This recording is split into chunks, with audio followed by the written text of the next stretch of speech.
that it called forth someone to address or sit down and write what is recorded. We need to know what is the historical content and audience. Who was this particular writing to?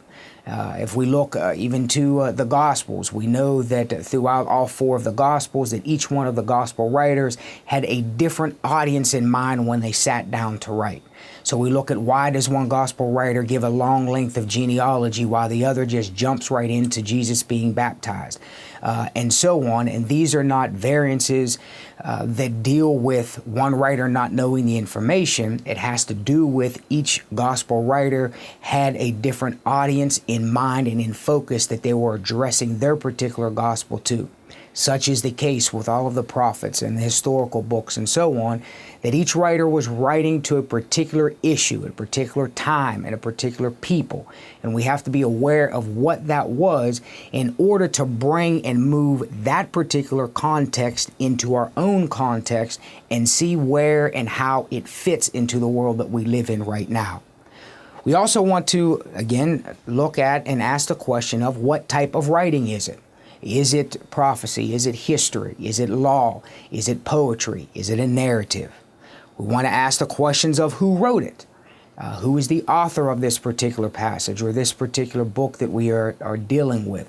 What is their background? As we know that Paul, who was a Jew and also a Roman citizen, who was raised in ancient customs, but also had the legal means to travel back and forth. He was very educated, and probably why, because that he was sent to the Gentiles and ended up in Rome and Italy and other places, is because of the background and his upbringing that allowed him access and understanding of these other cultures outside of the Jewish culture. So we want to know what their background is. We want to know who they were writing to, what was going on that caused them to write. Why did Paul need to write 2 letters to the Corinthian church? Why did he write the letter to Timothy? Why did the letter have to be at such lengths for the book of Romans, and so on? So these are the things we must ask of the text in order to understand it, in order to correctly interpret what is going on.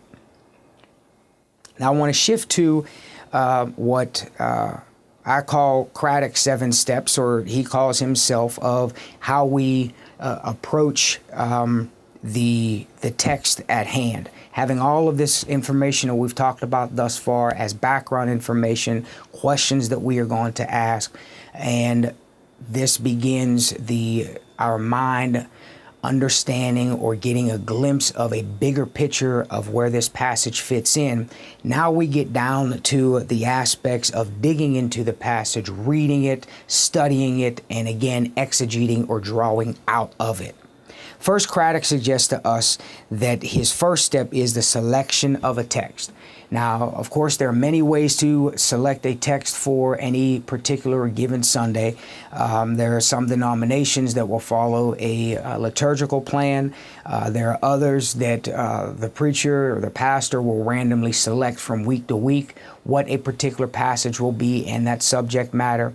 There is advanced planning that I would suggest is the best, especially for busy pastors, as our outline and syllabus suggests, that we want to address those who this might be your second vocation, or this may be something you only do periodically, and therefore those of you that are a part of that audience, it is best, from my own experience, it is best to have a plan set out in place. Whether you pick a book of the Bible to go through with your congregation, a particular study, whether it be thematic or topical or so on, that will allow you to be able to prepare several weeks and possibly even several months in advance, so you have something that is ongoing. And another good thing to do is be able to connect the Sunday sermon along with midweek Bible study. So therefore, you're not only utilizing your interpretive skills and your preaching skills on Sunday, then you come around and you have your congregation is able to engage with you in conversation about what you have been interpreting, what you have been preaching, and ask questions that will help develop each sermon better and better for the ongoing. However, even with the pre-planning and the developing series of sermons, you always have to be aware of and allow for the flexibility, one, for God to move and give you something completely different, and second of all, for there to be any type of communal crisis that may occur, a rhetorical interruption, which is often called, that has to be addressed on a particular Sunday or a particular setting.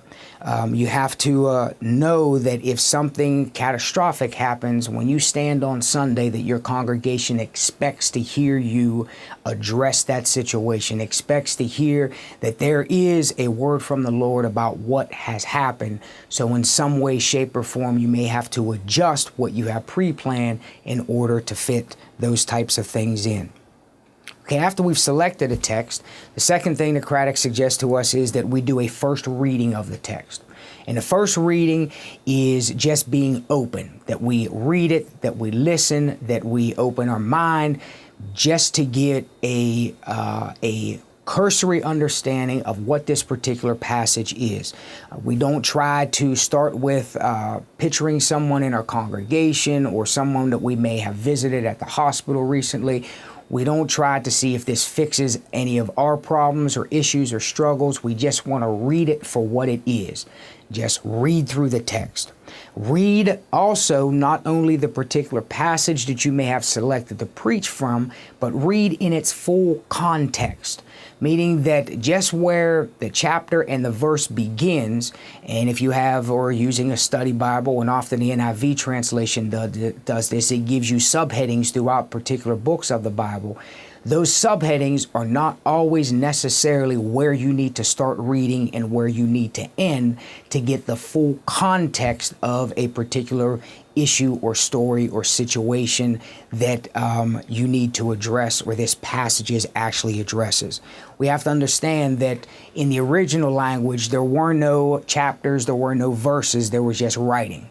And then others came along and separated it into chapter and verse and so on. So you want to ensure that you get the full context, the full situation that a particular passage you're going to deal with falls into, so you have a big picture understanding.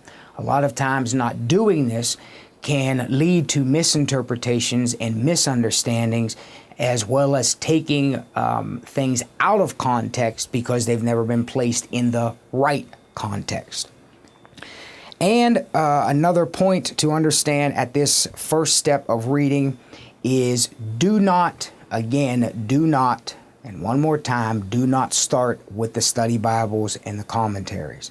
Begin with your translation you are comfortable with and read it through its entirety.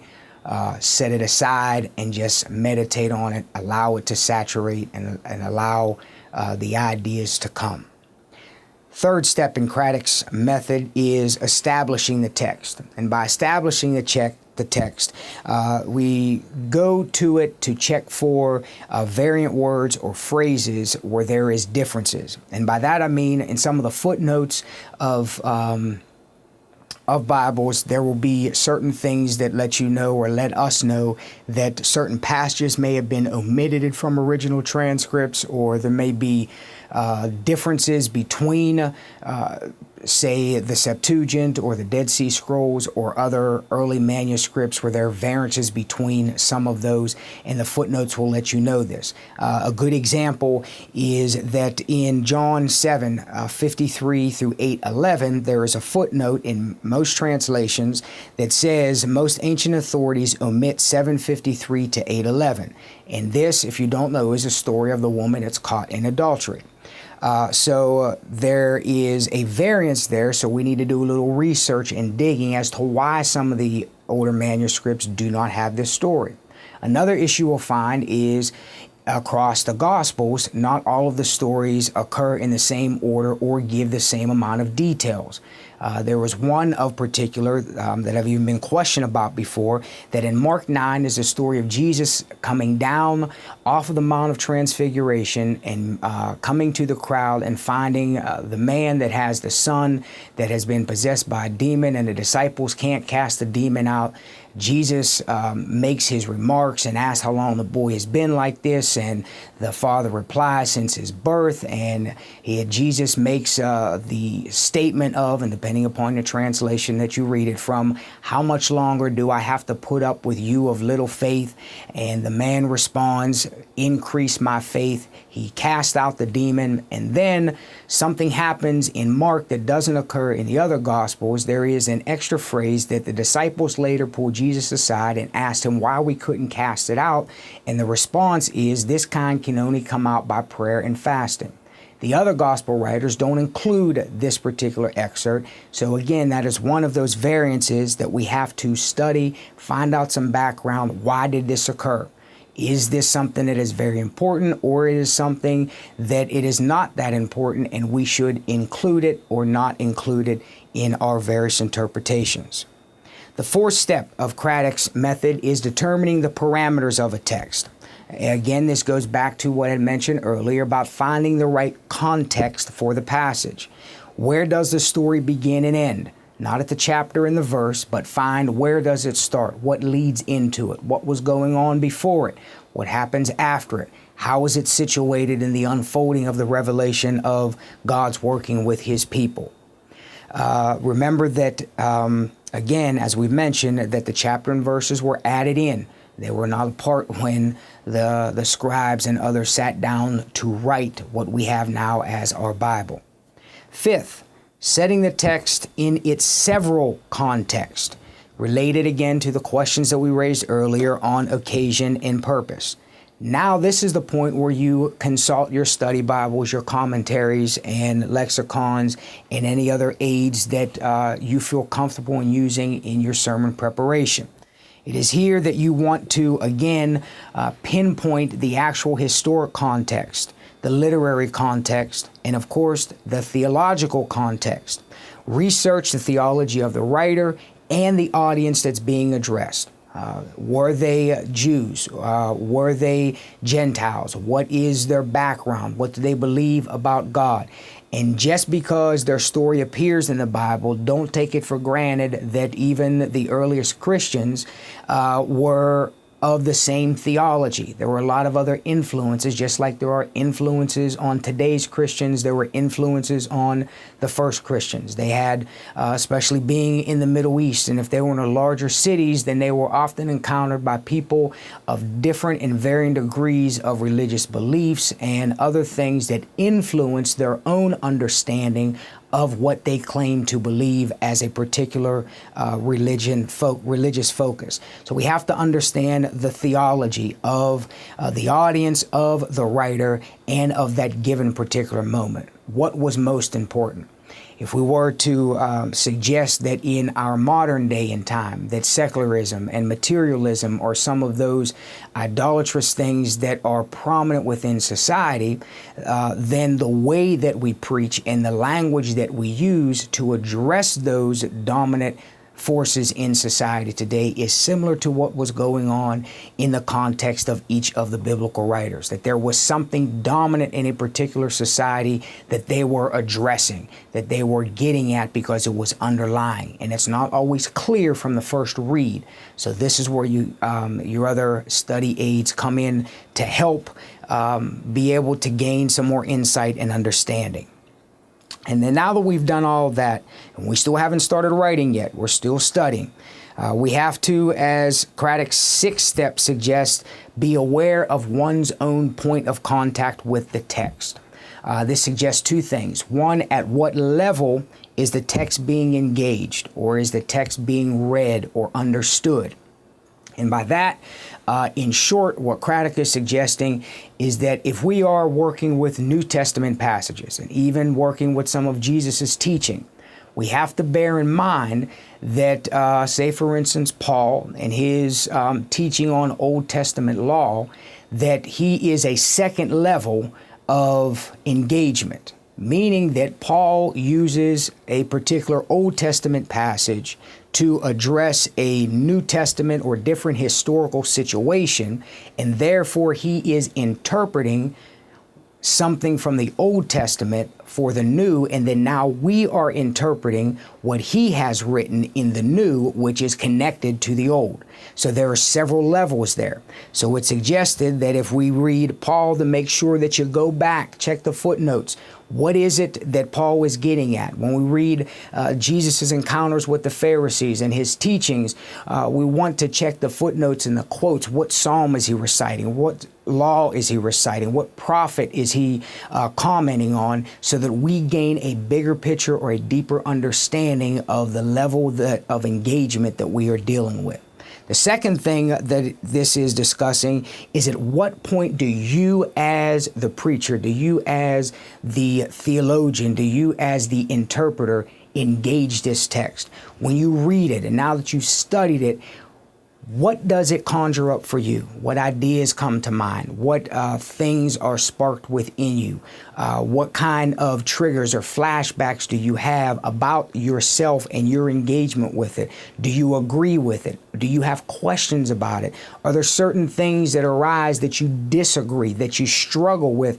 And these are all things that will be apparent, but it will be easier to deal with if you answer those questions and deal with those questions before you stand up on Sunday and try to preach a sermon that you have not become comfortable with yourself. So you want to get a gauge on, where's your point of identification.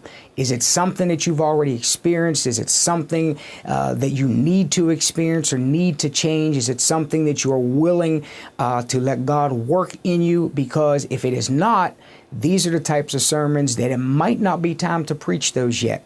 That, as a side note, that often the best sermons that come across are those that the preacher has lived in, lived through, and lived with, that come off more as a testimony than they do as a dry or a flat teaching about, this is what I've studied, rather than this is what I know because this is what I've lived.